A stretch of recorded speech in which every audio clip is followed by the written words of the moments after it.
This is Support is Sexy, episode 451, with Christina Garrett, founder of Running a Momathon. Welcome to Support is Sexy. I'm your host, Elaine Fluker, entrepreneur, author, and founder of Chic Rebellion Media. 5 days a week, Monday through Friday, I bring you inspiring women entrepreneurs who share their wins and lessons to help you take your business to the next level.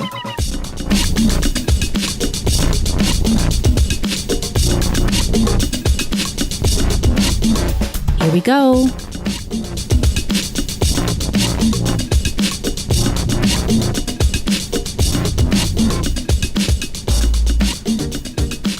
Hi, everyone. Welcome to a new episode of Support is Sexy. I'm excited to have you here.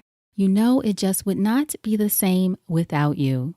And today I am super excited to welcome our guest, Christina Garrett. And Christina is the founder of Running a Momathon, which is all about bringing together a community of moms and supporting them. Now, of course, you know we're all about support around here, right? And what I want you to do, whether you're a mom or not, but certainly if you're a woman entrepreneur, check out the Support is Sexy Mastermind, a great global community of women who are showing up to support each other in building, creating, living, and loving their businesses and their lives. SupportIsSexyMastermind.com. This is why I'm so passionate about women getting together around different interests, around different life circumstances or life celebrations. Being a mom, being an entrepreneur, I just love it, which is why I enjoyed so much talking to Christina. But for you, if you're a woman entrepreneur and you want to find out more about how to build and grow your business, check out SupportIsSexyMastermind.com. Right now, we're offering you your first month free. So really, there's no reason not to try it out. SupportIsSexyMastermind.com. Now, let's talk about Christina. And again, her powerful community that she created for moms like her, women who are running their business and I don't want to say running their family, but I guess maybe you're, like people say, you're CEO of your family, right? You're running, certainly managing your family, making sure everything runs as smoothly as possible, but not holding yourself to some incredible standard that you see on social media or anywhere else, as Christina talks about, doing it your way, a way that makes sense for you and that makes sense for your family. So some of the great things that Christina shares with us, Christina, who is, by the way, I think her newest baby was 6 weeks old when she and I spoke. I thought she has 4 children. She has 5. She had just had another baby. So she has some experience here and great, again, advice about how to manage your household and make it all work for you. So some of the things that Christina shares with us in our conversation, but also in Running a Momathon, the importance of having a vision for yourself and your family, how you have to reverse engineer your success. So what is your goal? And then how do you work backwards from that goal for your business and again, for your family? Shaking off the superwoman notion. You know, I always say, take off that superwoman cape. Also, how to stay prayed up and ready. Christina talks about that and a circumstance that happened to her that was very scary, but that also revealed a lot to her. Also, the importance of setting healthy boundaries, and just overall a great discussion about marriage, motherhood, and motivation. So whether you're a mom or not, I know you're going to enjoy this episode. So without further ado, Christina Garrett. So Christina, thank you so much for joining us for an episode of Support is Sexy. I'm excited to chat with you. Thank you so much for having me. Absolutely. So our first question, when did you first fall in love with entrepreneurship? First fell in love with entrepreneurship when I became a family woman. I think that the desire to cultivate your own schedule, to not have to answer to anyone when you need to take off of work, wanting to really run your own home a certain kind of way helps to drive you towards wanting to make that jump. So I had a son first, and then I had a set of twins. And after I had 3 children aged 2 and under, I knew that it was time to leave my 9 to 5. You were like, three is the limit for me with the 9 to 5 and raising, especially I would think twins after having one already. Yes, and there was no way with daycare costs being what they are, and one person sneezes and then they spread it around. And so, you really want to be able to have that flexibility and cultivate your home in a way that really works towards your family goal. And for me, working on being an entrepreneur did that for my family. And you have 4 children though, right? One I more just after? had my 5th. You do, Christina, Yes. oh my gosh, I need to hug you. You are baby woman. So the fact that we're on the phone, that we're on the podcast, and no one has come barging down the door should tell you that the momathon principles work. They must. I can't wait to hear about the mama. Oh my god. So how old is your 5th? He's 6 weeks. Girl, So I have okay. a 10-year-old, I have twins who are 7, I have a 3-year-old, and I have a 6-week-old. You are a superhero to me. I love it. That is amazing. Thank you so much for doing this with us. Thank you. So I can't wait to hear the principles. My pleasure. Now, let me ask you though, some of the women listening, some are in full-time jobs and thinking about starting their business or in the early stages, some are in full swing of their business. But one thing you mentioned was after your 3rd child, you thought entrepreneurship is the way I want to be able to spend more time because of daycare costs and that kind of thing. But some women who have children might feel like they have to keep working because of daycare costs, or they're not in a position, I should say, to let go of their job and go into entrepreneurship. So what was your setup as far as your family, or in general, what did you have set up that allowed you to be able to do that? I would definitely add that making great connections with your community is a benefit. I have a best friend. I told her that the day we live in the same state, we're going to take over the world because she's a business owner. I'm a business owner. And so we said, listen, we're going to homeschool together. We homeschool. So we're going to homeschool together and literally do world takeover. So having a great community, people that support you is so important. And so for me to walk away from my job, I had to have that conversation with my husband, who, I have a degree in animal science. So I was working at an equestrian center full time. And he said, you're pregnant with twins. How long are you going to be in the stall with the horses? I'm not excited about it. I'm not excited. How long are you going to be still be there? I said, well, it looks like I'm going to be hanging up my hat pretty soon. And so we had to go ahead and make that decision that was best for our family. And so even sometimes now we have to make those choices that may be challenging in the beginning, but our finish line is exactly what we want it to be. And for us, that means even if we're not knocking Bill Gates out the park every single month with our income goals, right? We have all of our children with us in a way that helps us to meet our family goal. And we like to travel together. My husband's a pastor, so he goes to conferences.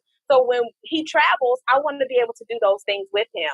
When he takes off work on a Monday or a Tuesday, I don't want to be stuck anywhere. I don't want my kids stuck anywhere. We all go together. And that's our vision for our family. And so each woman has to think about what is her finish line? What's her vision for her family? And then take the steps backwards to figure out how can I get there from where I am now. So it's sort of reverse engineering your vision for your family. Reverse engineering. I love it. So your husband is a pastor. Is that his full-time, what he does full-time, or he has another position and then he's also a pastor? My husband is bivocational. So he owns a barbershop here in Tuskegee, Alabama. Tuskegee. My dad went to Tuskegee. Did he? Yes. There's always someone that went to Tuskegee. Right.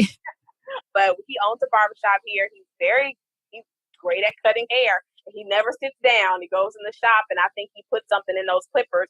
People call him from sun up to sundown trying to get a haircut. Right.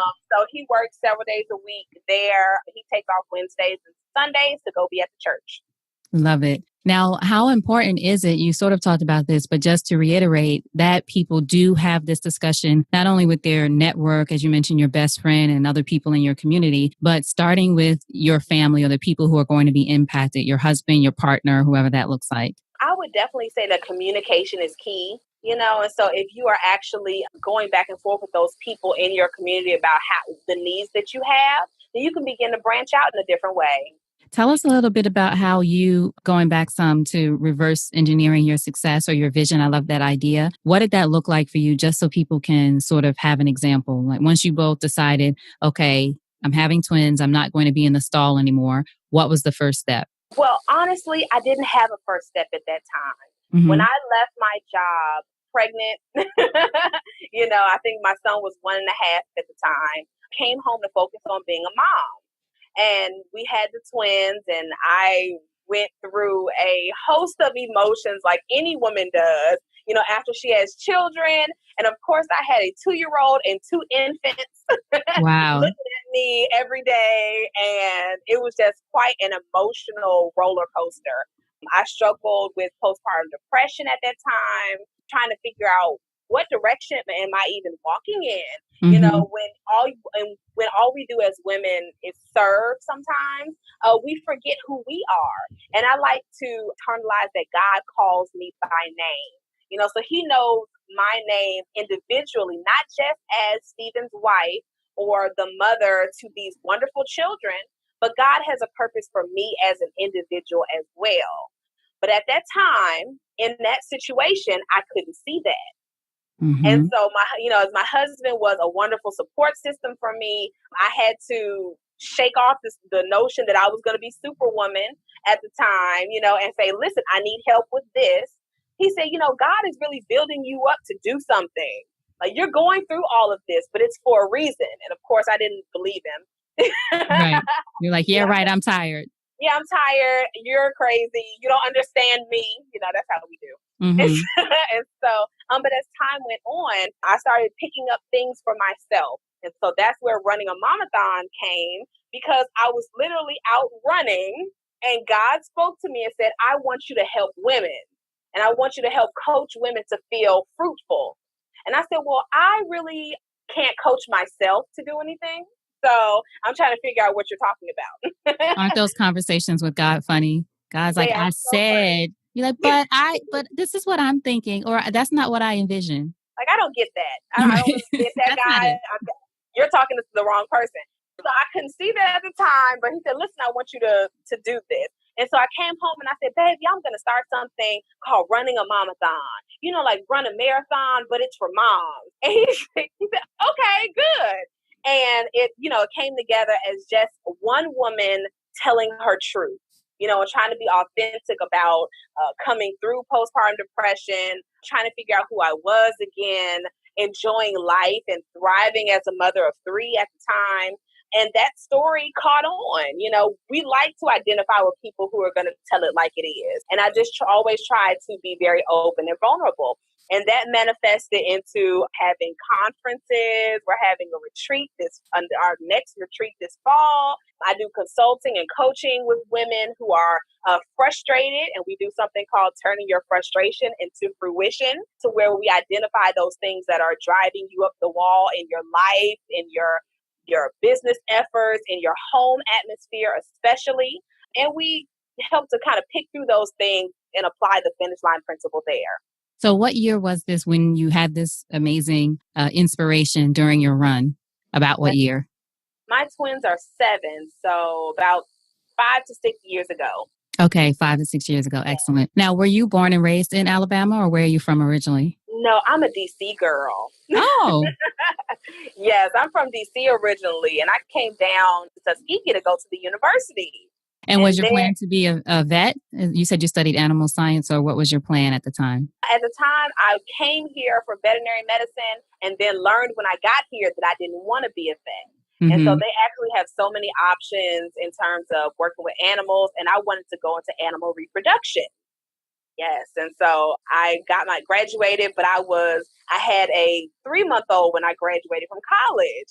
Mm-hmm. So we just kind of groomed into the family situation. My husband had his business here. He started pastoring, and so You as planted they your say, roots there. yeah, we ended up planting roots. So now in 2016, you became known as the quote unquote praying wife of Alabama. So now tell us how that happened, what that means. I saw that, I think, on your website or doing research on you. What does that mean? And that was shortly, it sounds like a couple of years after you started the Momathon, but a couple of years ago from now. So I'm curious what that meant, what happened then, and then where it has led you. Yes, well, this is a great example of be ye always ready. Mm-hmm. What happened was my husband and I and his family were going out to eat in a neighboring city for a family celebration. He decided that he was going to jog across the street to go talk to a pastor friend of his that worked in the shopping center vicinity. And as he was going across the street, a young lady ran her stop sign and hit him with her car. And he rolled up on the hood, cracked her hood, and ended up in the street. So I'm in the restaurant with our 4 children, and they come in and they say, you all have an emergency outside. You need to come outside. So I'm thinking it's someone else, anyone else. I'm not thinking what I'm going to see is happening. And so I come outside, and my handsome, 6 foot tall, wonderfully chocolate husband is laying still in the street. And as I'm walking, I'm hearing people like screaming. And I'm like, what am I looking at here? Am I, seeing my husband passing away? You don't know what's going on. And so as we are there, it seems like, everyone is on looking. They're trying to get him stabilized and everything. And I remember that particular morning, I was on the phone with my best friend. And I said, you know what, Leona, I haven't spent any time with the Lord today. We've been on the phone chatting, I need to go in my room and spend some time in prayer. And so in that, that same morning, I went in my room and I prayed, and I knew for sure that I had prayed over my husband's safe that morning, that Friday morning. And so I went live on my Facebook page, and I, just shared the story of how, God prompted me to pray before the incident happened. And only to wonder how much worse it could have been if I had not listened to that gentle nudging to go do that. And it seemed like as we were out there that night, every person that was standing around him was some kind of medical professional. It was retired firefighters, nurses, CNAs, people, everyone that was just standing around in the parking lot was all of a sudden a medical professional. And they swooped in and they were holding his head and stabilizing his back. And, I thought that the EMTs had arrived before they even came, before the ambulance showed up. That was how well taken care of he was that night. And so I hopped on my Facebook page the next morning and I said, I just want to thank God and urge all of you to pray ahead of time and to be proactive and not reactive. Don't wait to pray until bad things happen. Pray ahead of time, because you never know what could happen. Right. And somehow, of all the videos that I've ever posted on the internet, that was the one that took wings and flew away. Not on purpose, not because of anything that, I would have. Right. It wasn't your strategy or wasn't my anything. You were sharing no, from your heart. Right. I wasn't strategizing. I wasn't trying to blow up. I wasn't trying to do anything. And my following went from 500 to like 13 or 14,000 over the course of a few days. I was on Fox News. People were messaging me and emailing me from all over the country because I was popping up everywhere. You never know what's going to be that, that moment where God will let you shine. And so you always have to be ready, to operate in excellence. You have to be ready to, walk out there, because you just never know. All of a sudden I had hundreds of messages to respond to of people that, were sharing their testimonies. And, I'm like, oh my good. And I tried to answer everyone back. I still try to answer everyone back. And to connect with them in that way. So I accidentally went viral and my platform took wings at that time. Wow, that is an amazing story. First of all, I'm glad your husband is okay, right? Me too. Yes, he is. Yes, we're glad he's okay. And I love that there's so many things in that story. That's the best part. But then also that the fact that, as you said, you were being your authentic self and just sharing what happened, and obviously being open, sharing a part that was, I'm sure, scary, vulnerable, and then probably a lot of things that people could relate to. Just this idea of, praying for people that you care about and yourself, and just connecting with God or source or whatever we call it, and making sure that you maintain that relationship.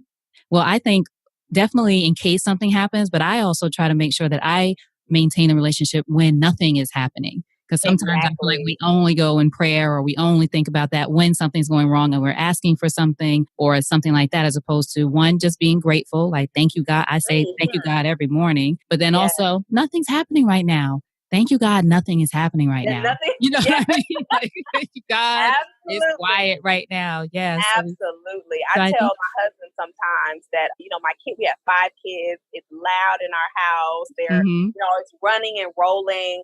And I'm like, oh my gosh, everything's so crazy. And then I think to the mom that's on the radio, with St. Jude or something like that. And she says, all I want is to see my children play or my child play. Mm-hmm. And here I am looking at my kids and saying, you all are playing too much. And often you just need that attitude shift to say, you know what, like you said, thank you, God, nothing is happening right now. I'm not at the hospital with my children. My Right. family is as healthy as they are, and things are as good as they are. And another thing you mentioned was that obviously, other than staying prayed up, but also staying ready. So going from 500 to 13,000 or however many in a short time, I'm sure it felt like a short time, is a big boom, if you will. So how do you feel like you were prepared for that moment, or what did you do to get prepared once you saw that your platform and everything were expanding from this video? Honestly, I have just started to shift some things business wise. I have really been working on connecting with my followers. It's been a year since it happened, and I like to know my people. And so I have been really, if people message me, I want to know who they are, who they're, I want to know about your family. I want, and I'm thankful that a lot of people contact me about very real issues, about all things marriage, motherhood, and motivation, as we say. But I'm grateful that they actually connect with me as a person, that if they message me, they're going to get a message back. And Right. I would never want to be one of those folks that you cannot get to. What's the purpose of community and building this network if we don't actually have a community to go to? That's And so right. the momathon ladies are this awesome posse, so to speak, where they are actually getting to know each other. And, one person, for example, we have a lady in our group that sells paparazzi. So I'm excited when I see other ladies in my group having events and they call her to be a vendor because they met her in our circle, and for me, that's everything in terms of preparation. It's are you actually a person that is reachable and touchable you can connect with? And that authenticity is what brings life to the momathon message, because I've continued to be the same person. I didn't wait until, October 2016 to be open and honest and vulnerable. It's like, well, I'm talking about my real life all the time, so I can go through the momathon principle, so to speak, almost with my eyes shut, because this is what we live.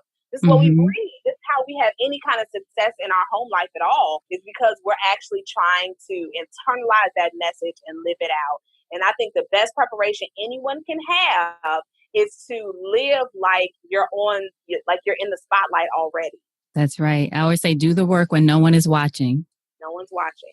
That's right. So tell us now, what are the Momathon principles? Oh, the momathon principles. Well, I'm going to send over to you our full list of the 10 principles, but they really stem from connecting with the creator on a daily basis, and drawing your strength from the source that is higher than you, abandoning your superwoman complex.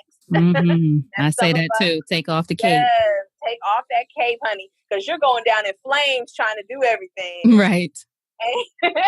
And instead of being a martyr for the cause, you can actually flourish authentically by communicating with the people that are around you.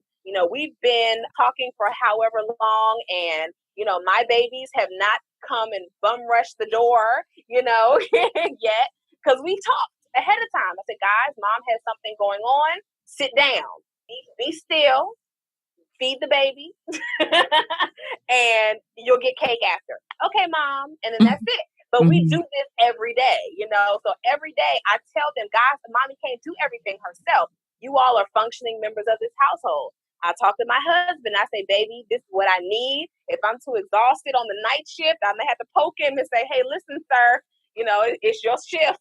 Mm-hmm. But really being open to what you need and communicating that in a positive way. You cannot just say what you need. You have to be able to tell it to your loved ones in a way that they can receive and respond to.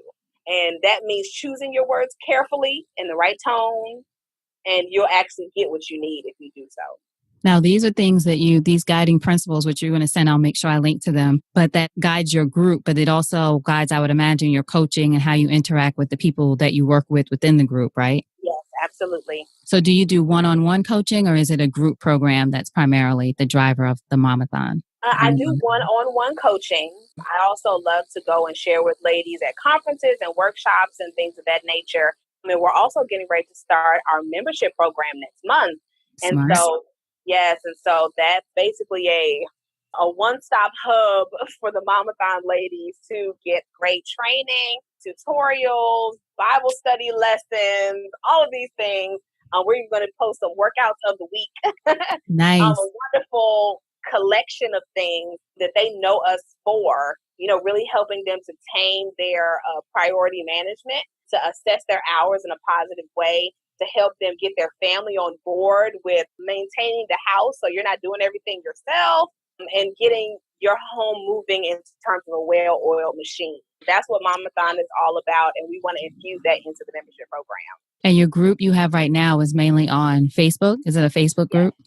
Okay. Yes, we have a Facebook group, and the public page also is the Momathon Diary. Awesome. So smart, Christina. I'm a big fan of membership communities, not only just because I have one with the Support is Sexy Mastermind for women entrepreneurs, but just I even have friends who have huge communities on social media. And it's like, yeah, you're interacting with them, but it's awesome if you can get in touch. You know how all of these social media sites now are changing their algorithms and you're not even in front of the people it's just right. A lot going on, right? So I think it's so brilliant of you to think about creating a space where the women in your group will definitely be able to interact with you, will get access to other content.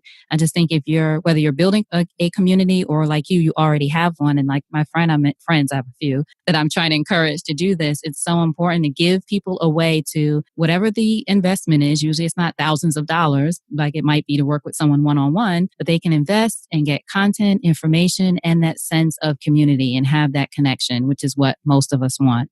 Absolutely. You're so right.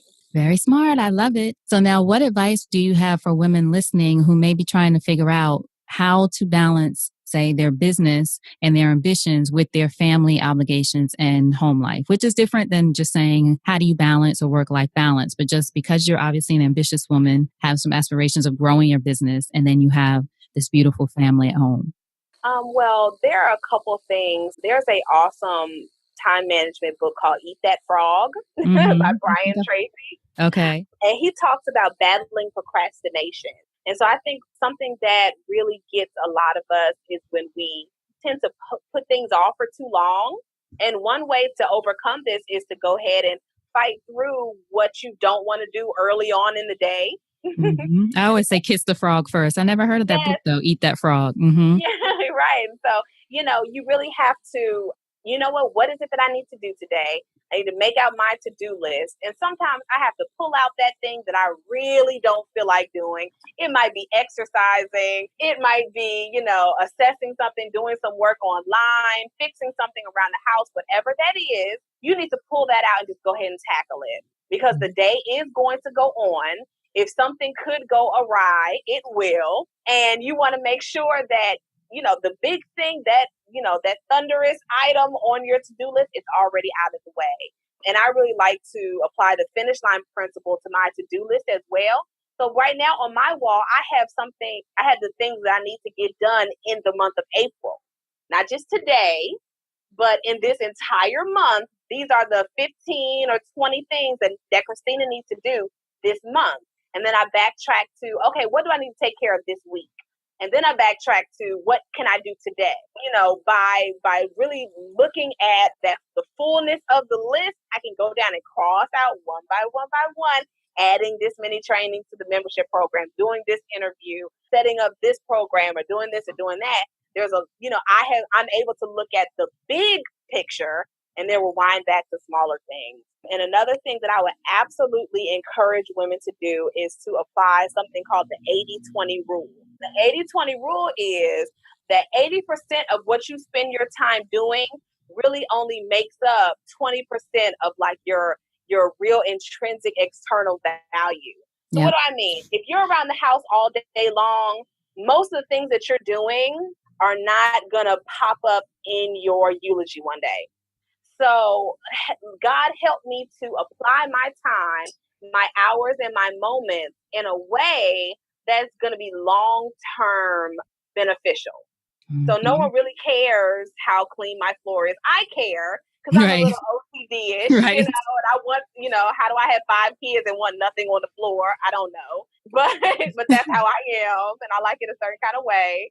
But that's not going to show up when people look up my biography one day. They're not going to care about that. They will say, "Oh, she was a homeschooling mom. Oh, wow, she started with her husband in ministry. Oh, look, what's running a momathon? Let me look that up." That's what's going to pop up in my future, in my biography, in my eulogy one day. That's going to be what lasts. And we have to make sure that we're focusing our time on what's most important. Because just because I'm with my kids all day doesn't mean that all the time I spend with them is quality. That's interesting. I'm with them all day long, but it doesn't mean I'm gazing into their little eyes all day. You're near Right? them, right? You're near them, They're in my vicinity, but right? it Right. doesn't mean that all the time is quality. And so sometimes they ask us, "Hey, Mom, Dad, will you guys come and sit down and watch a movie with us?" We're together all the time, but we have to assess, what is it that's really making up, the essence of who I am? Is this going to matter, in a couple years, in this amount of time? And we may spend all day long cleaning and fussing about this and fussing about that. But in reality, it's not going to matter one day. And when they talk about me after I'm long gone, they're not going to care what my bed looked like. They're going to care about how I treated people, how I grew myself and multiplied my family and our the potential that we had. Did she walk with determination and focus and Mhm. That's right. Now, tell us about the decision to homeschool. Did you always think once you had your first child that that's what you were going to do, or is that something that also developed over time? I had no desire to homeschool whatsoever. Hmm. I was literally counting down the time to until my children went to pre-K. I had my oldest son, he was 4. I had twins who were 2. He was in pre-K already, and I said, "God, just get me to where everyone is in school. Please, I just need this time during the day." And there was a post that I read online that was called "I Want to Homeschool But." So I kind of felt like I should homeschool. We don't live in the best county ever for public school. There are some that are better, some that aren't.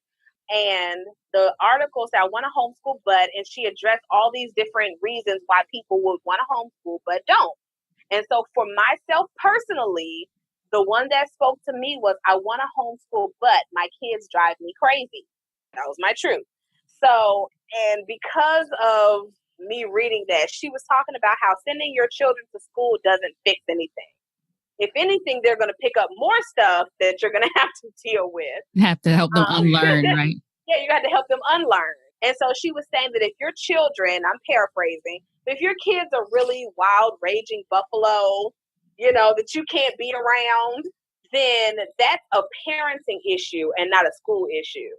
And so for me, I had to revamp and say, okay, how do I need to change my parenting, my disciplinary responses, and things of this nature so that my kids are actually people that I like to be around, that are positive people in the world, that have infectious spirits and are world changers. Like, these are the kind of kids I want to have.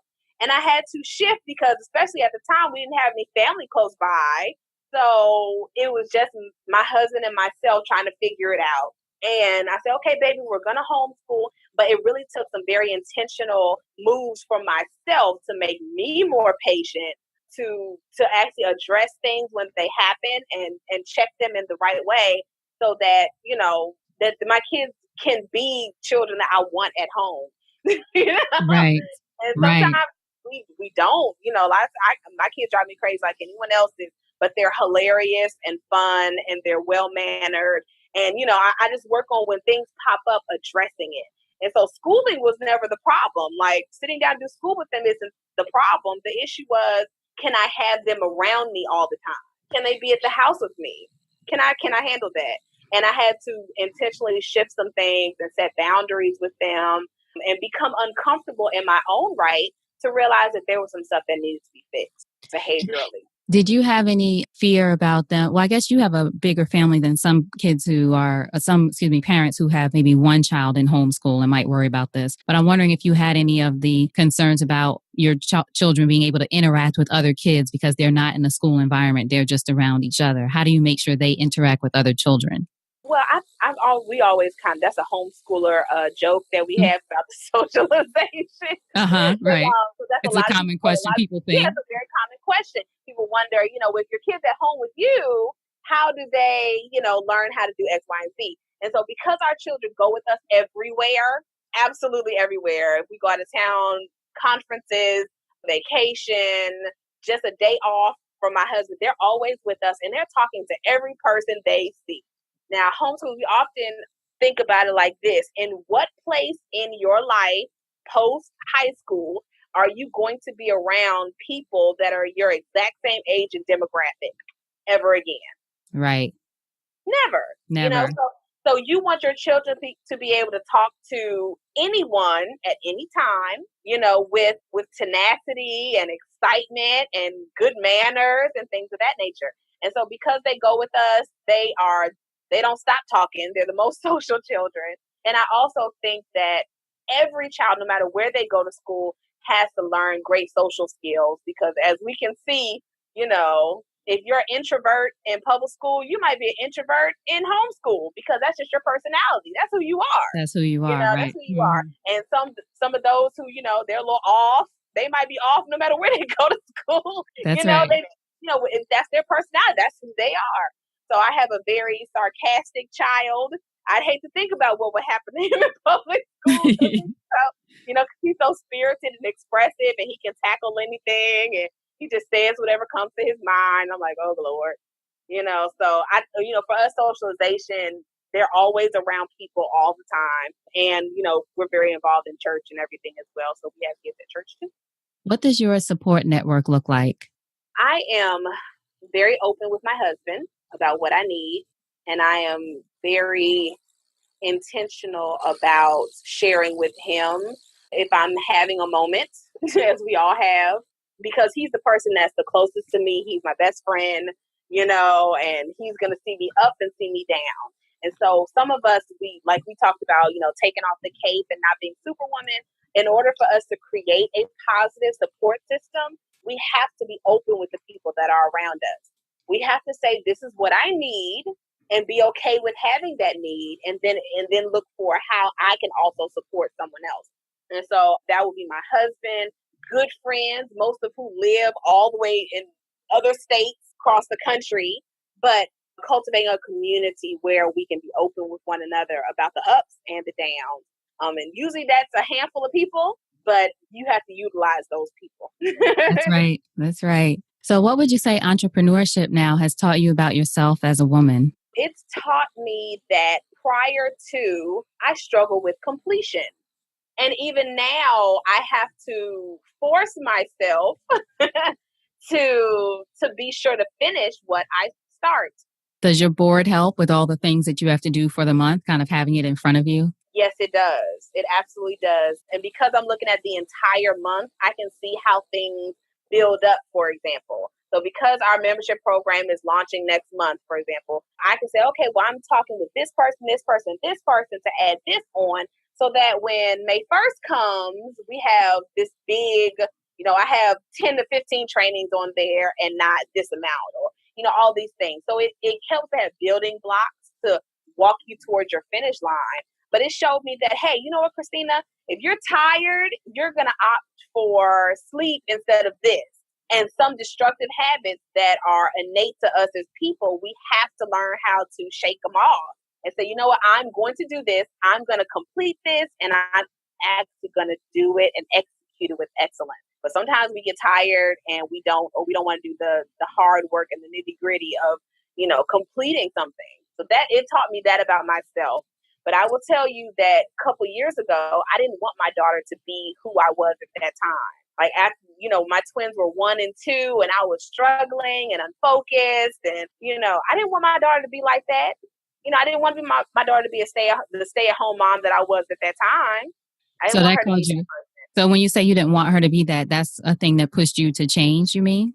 Yes, absolutely. And it pushed, now I can say I rock stay at home momness. And I You are can the say queen of stay at home moms. yeah, I mean, I can say that, thank you, God, that He's taught me some things, and I've been intentional about being a wise woman who builds, according to Proverbs 14 and 1, and leaving off being the foolish woman that tears her home down with her own hands.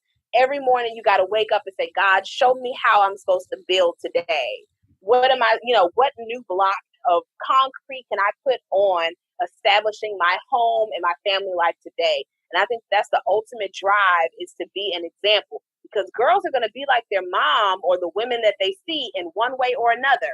And you want to Mm-hmm. make sure that you're actually someone that your children or whatever can look up to. It really makes me sad in a way when I hear about, moms post about they can't go to the restroom alone. They can't take a shower alone. They can't do any of these things. I'm saying, well, just tell your children don't come in the bathroom. Well, they don't Right. listen. To set that Um, boundary. what do you mean your kids don't listen to you? So let's go back there. You know what I mean? Like let's rewind back to why you're not the autonomous voice of reason in your home. Let's talk there. Mm. That's why you're frustrated, because you're not the head chick in charge in your own home, because it's your bathroom. Like, Right. you pay for the light to see in the bathroom. You know what I mean? Whether you work or not, this is your house. And so really cultivating that environment. I had to change that in myself, and now I can help other women change that also. But at the time, everything was crazy. And God had to teach me how to be a wise woman who builds. And now I can say, if my daughter was a stay-at-home mom, decided to stay at home and homeschool, I hope that she would have a business that she loves chasing. And I hope that she would be taking risks and doing things big in her own way, whatever it is she's excited about. And she's still chasing after that, along with the service that she gives her family and to other people. And you said that was Proverbs 14:1? Yes, Proverbs 14 and All 1. A right. wise woman builds her house, A but a wise woman. foolish one tears it down with her own hand. I'm going to link to that. That is a good one. And for me, you read it and you instantly identify, like we all identify with the Proverbs 31 woman, right? And we always talk about, I'm that woman. And we Mm-hmm. don't often think about being the foolish one that messes her house up with her own two hands. We don't identify with that woman. We only want to be the woman who builds and the virtuous woman who's pricier than rubies and all this fantastic stuff. We're her. And we don't think of ourselves as the woman who manipulates or belittles the people that she cares about, or doesn't know how to guard her tongue, or says things any kind of way, lacks self-control. We don't want to be that woman. We don't want to admit the times that we don't are want that to woman. admit that we're Right. her. And sometimes you have to have somebody tell you, you know what? You got a bad attitude, honey. Work on that. You need to work on it. So in closing, Christina, if you think over your life and career and you had the chance to thank only one person whose support was critical to you personally or professionally, who would that be and what would you say? I would tell my husband, thank you for being the kind of man that I can trust and confide in, and that we have a friendship where we can be vulnerable with one another and still appreciate who that person is as an individual. Beautiful. Beautifully said. I love it. Now tell us, what are the ways that we can support you? When is this membership site going up? May, I want to make sure people know how to find out more, and tell us other things we need to know. I'll make sure I link to everything. Thank you so much. The membership is going to go live on May 1st. You can probably sign up already if you go to www.runningamomathon.com. And if you look in the bottom right hand, it's going to say log in or sign up. And so we are still adding more trainings and interviews to the site. They're going to keep on going up every single week and month, ongoing, making wonderful connections with dynamic ladies who can inspire and encourage the women who are coming on. But the membership program is really geared towards a practical 1, 2, 3 training for helping women to lasso their hours and make them more fruitful for them personally. I love it. It's so funny. I just did an episode where I mentioned an episode or an intro. I do so many, I don't know, Christina, but I just mentioned that I love having conversations about children and raising children, even though I don't have any, because I just think it's so fascinating to hear I find moms fascinating anyway, but just hear how women are making it work. Yes.